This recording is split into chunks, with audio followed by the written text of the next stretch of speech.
Who has thought of something that they think is a suitable topic for us at the forum today and tomorrow? Who would like to take the mic first?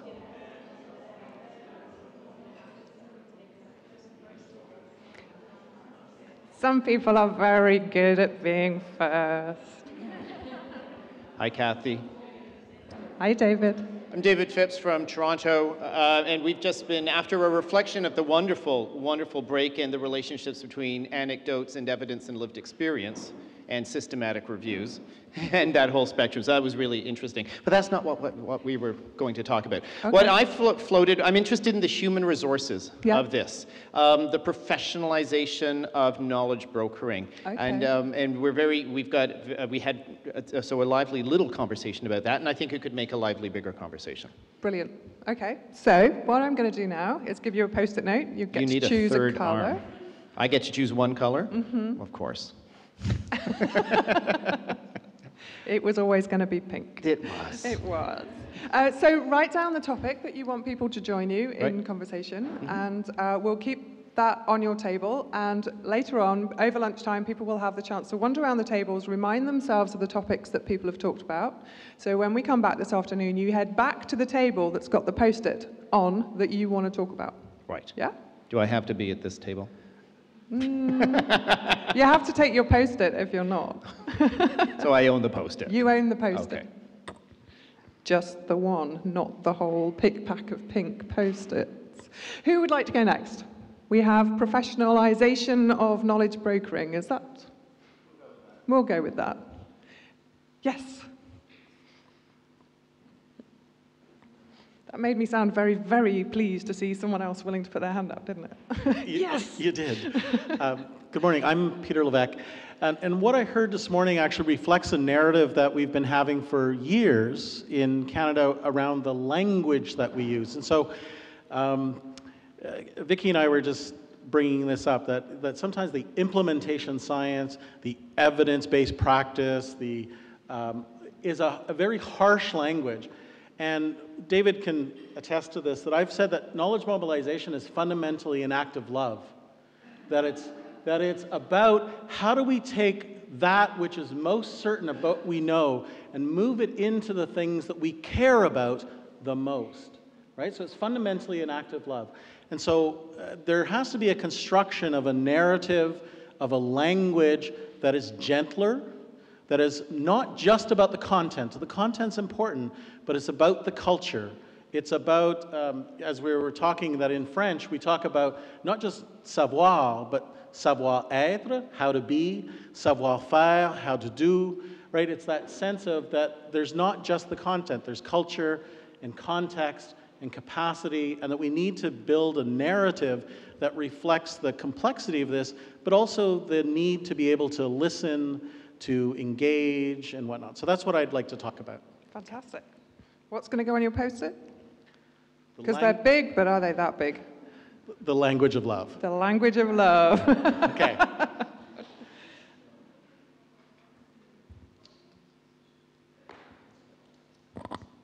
Fantastic. Who's next?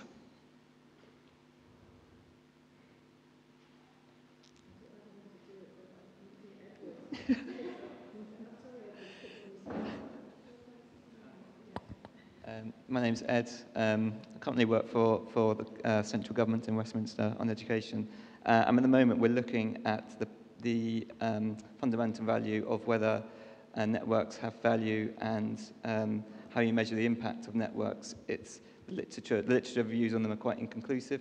So, but we know that they're fundamentally important. And I'm interested in how you measure the impact of networks and collaborations generally. So the collective wisdom of the room in answering that question would be very helpful. Superb, thank you. Take a Post-it. Oh, got one? Yeah, one. And a pen? Yeah, you're right, I need 3 arms. Super, thank you, David. Other people are now allowed to use the pink. Anybody else? Yes. Oh, there's me being really enthusiastic again. Yes. There you go. Thank you. My name is Rebecca Hardwick. I'm a PhD student researcher at Exeter, and I'm interested in how third sector organisations use research and, in particular, actually experiential and tacit knowledge. So I'd like to talk about that with anyone that's interested.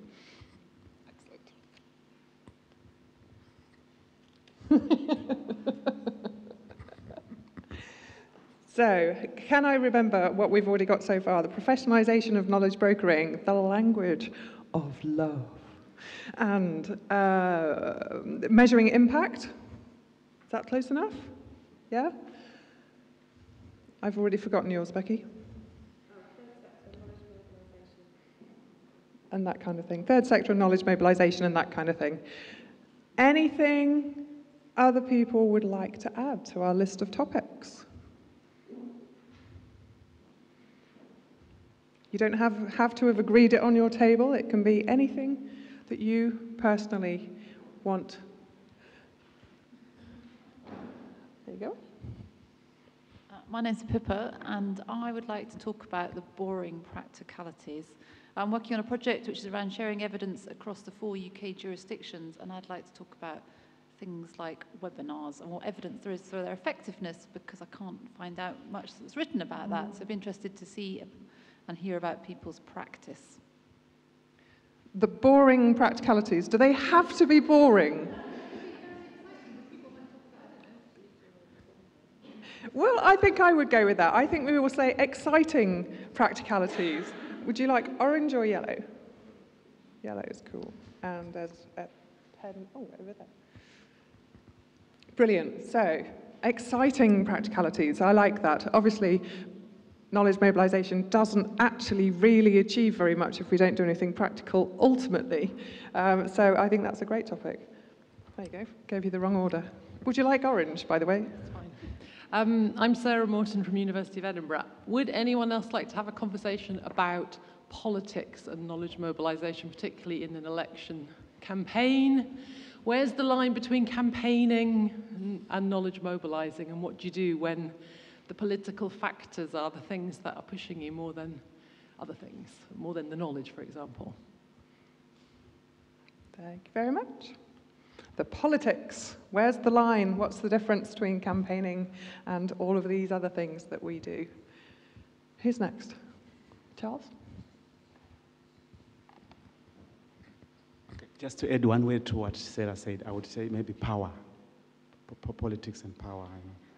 Some influence, people who influence things. I'm very keen on that one. My own other topic that I thought maybe would be worth discussing, but maybe not just here, is how do we mobilize knowledge when we have other forces like education systems that are designed in a certain way, which contradicts the way we want to mobilize knowledge. Rigid curricula, which is very difficult to sort of work around. Great. Jot that down. We've got plenty of time. Who's next?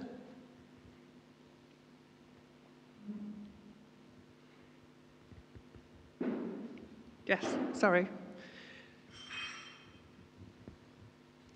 There you go. Hiya, I'm Polly. I work at NHS Improving Quality, and I was just wondering if someone wanted to have a conversation about how we can improve our kind of education system within kind of the medicines to build capability from the very beginning in knowledge mobilisation rather than trying to bring it in when everyone's already in practice.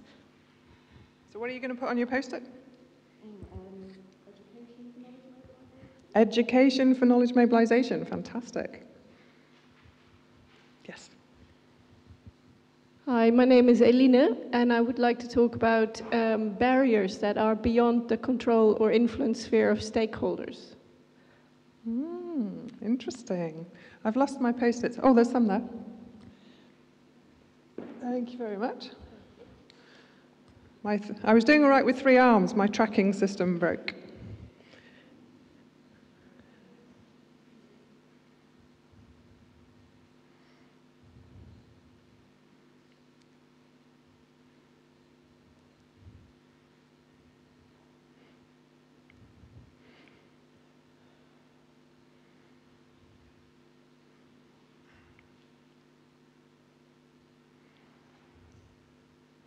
Any other takers?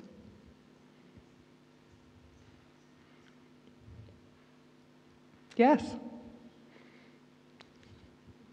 Oh, we have an advanced post-it system operating on this table.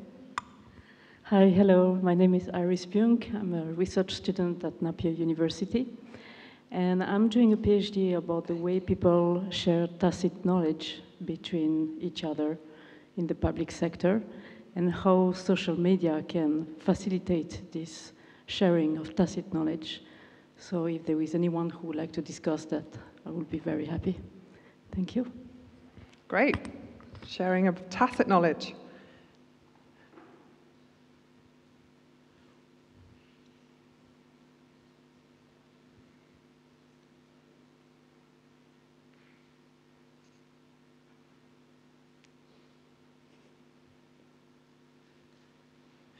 This is one of those times, isn't it, when you discover who's comfortable with silence.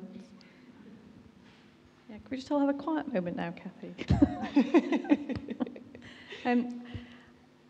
I think I would like to talk about the thing I've noticed that part of our narrative with knowledge mobilisation is that it's very difficult and it takes an awful long time to change practice. And when I look around the health service specifically, I don't know about other sectors, it is terribly difficult to change practice sometimes, but other times things change with viral speed and they're often unevidenced. But there's a sort of fashion or a sense that it's jumping from organisation to organisation without anyone really thinking about it because it's the thing that people are interested in at that moment. So I'd just like to talk about the fact that we don't talk about viral change, which maybe isn't underpinned with knowledge, but we do talk about the sort of slower evidence-based approach that we'd like to see and wonder where we stand, not necessarily as a group or as individuals, but where is a position when we're thinking about why that happens and how we'd like to comment on that as well. So I'm into viral mobilisation and why does it happen sometimes? Viral knowledge mobilisation as opposed to viral mobilisation, which I think they sort of kind of, most viruses seem to have got it a bit sussed. Yes, no, I think you're right. I think it does work. I think it does work. Don't forget to do your post-it. You have, yes. Yellow fever for the viral knowledge mobilisation. I think that works well. Who would like to go next?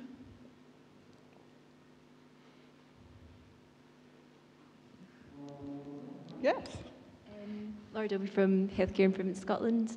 I'm interested in looking at different tools that promote engagement and collaboration. Okay, different tools that promote engagement and collaboration. Yeah, that's short and snappy, like it.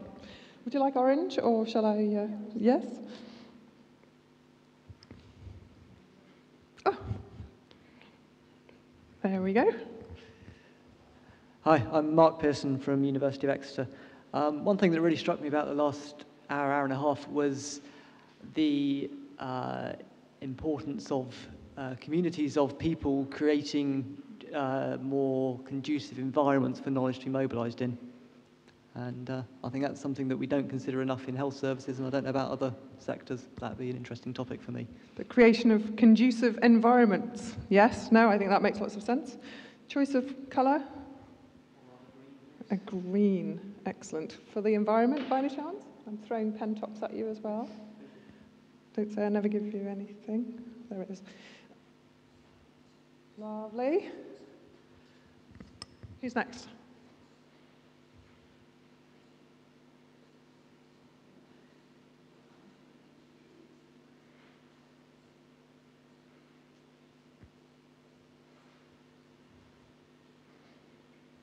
So we've got quite a few already. Remind us what we've got on this table. The human resources of knowledge mobilization. The human resources of knowledge mobilization. We have a post-it free zone on this one. What have we got on here? Politics, power and knowledge mobilization. Politics, power and knowledge mobilization. Tools to promote engagement and collaboration. Tools to promote engagement and collaboration. One on here. Education for knowledge mobilisation. Education for knowledge mobilisation. How do you measure the impact of knowledge mobilisation? How do you measure the impact of knowledge mobilization? The language of love, or as a tweet just said, perhaps care. The language of love, or perhaps care. Absolutely, certainly the language of knowledge mobilization. View on this one? Exciting practicalities. The exciting practicalities. Tacit knowledge sharing and social media. Tacit knowledge sharing and social media. Third sector and knowledge mobilization. Third sector and knowledge mobilization. Barriers beyond the control of stakeholders. Barriers that are beyond the control of the stakeholders. Yes. How do we mobilize knowledge in an environment with other forces like rigid formal educational curricula? How do we mobilize knowledge in an environment with other forces like rigid formal educational curricula? Very good question. Creating conducive environments for knowledge mobilisation. And here we have the special colour coding. So the green one is about creating conducive environments for knowledge mobilisation, and the yellow one is? For viral knowledge mobilisation. Why does it happen? Fantastic. Are you inspired? Are you inspired? Oh no, we can still do better than that. Are you inspired? Yes, quite. I hope so, because you're going to have to spend some time on this. Any other thoughts that people would like to add to that list? That actually there's a couple of hours to spend at the forum this afternoon and tomorrow, and do you know, actually their topics, they're okay, but I'd rather talk about something else. What would you rather talk about?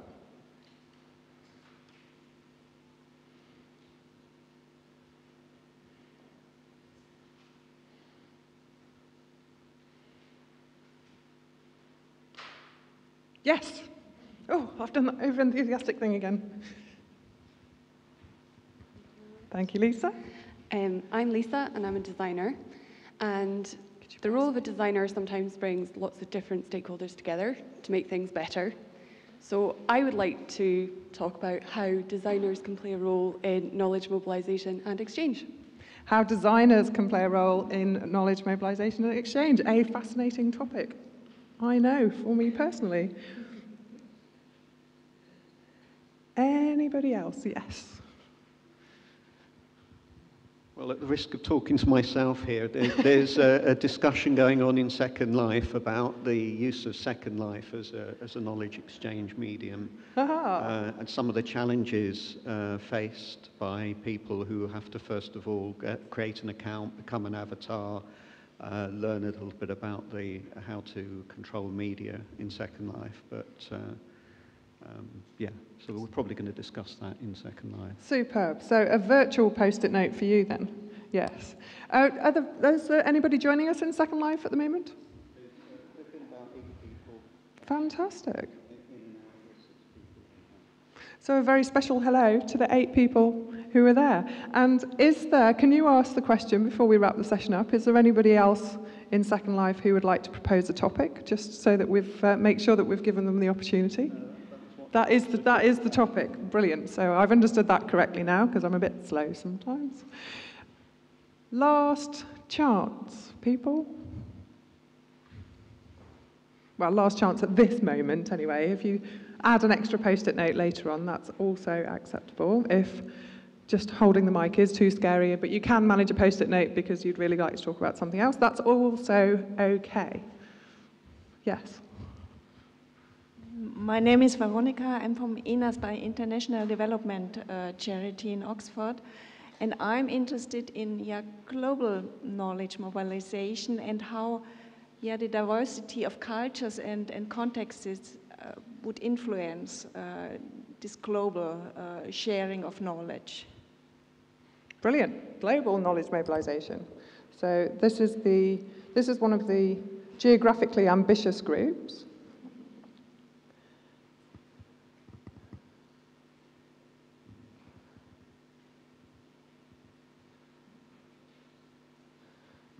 Anybody want to talk about lunch? Oh, that's a bit like after that noise earlier on, and there was this little spark of energy in the room. Okay, thank you very much, everybody. We've got those topics there, as I say.